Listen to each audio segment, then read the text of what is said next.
These are the Sennheiser HD206 headphones, economical headphones with Sennheiser quality.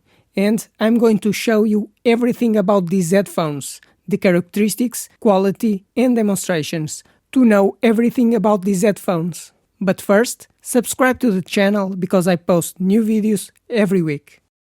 Some positive aspects about these headphones: they are over-ear because the headphones are placed around the ear, which reduce external noise.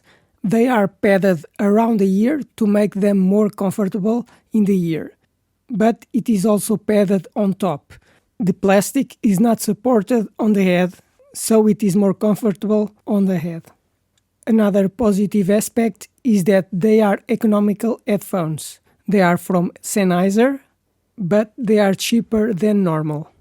About the negative aspects, the sound pressure level is up to 18,000 Hz. Professional headphones reach above 40,000 Hz. They are wired headphones, but use two wires.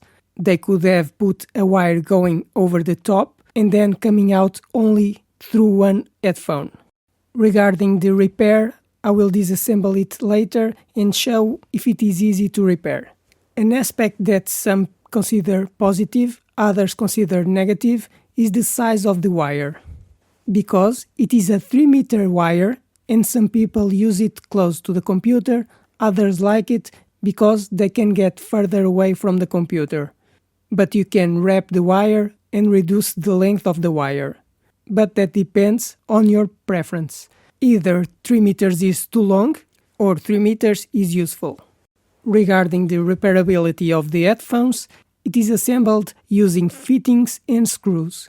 You can see there are screws on this part, on the headphone part and on the top, so you can remove the screws to disassemble.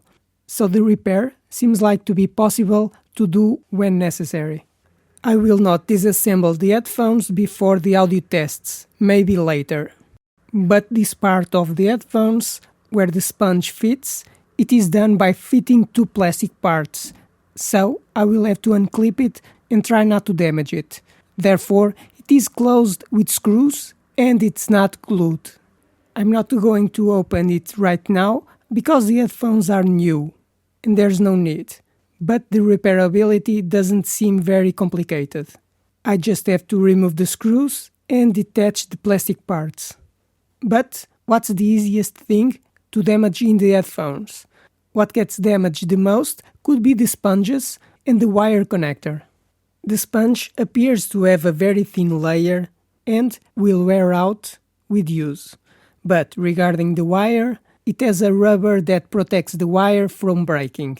Does not come out directly from the inside, and with this rubber, it prevents the cable from twisting and breaking. It will not be damaged easily, because this hard rubber prevents the wire from being twisted, and at the tip it causes the wire to have a greater curvature. So I don't think the wire will break here.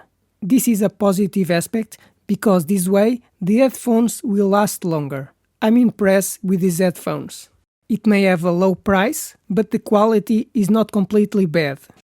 This was another video about the Sennheiser HD206 headphones. But there will be more videos to learn everything about these headphones and decide if you should buy this product. Now, subscribe to the channel because I post new videos every week and I will bring more headphones.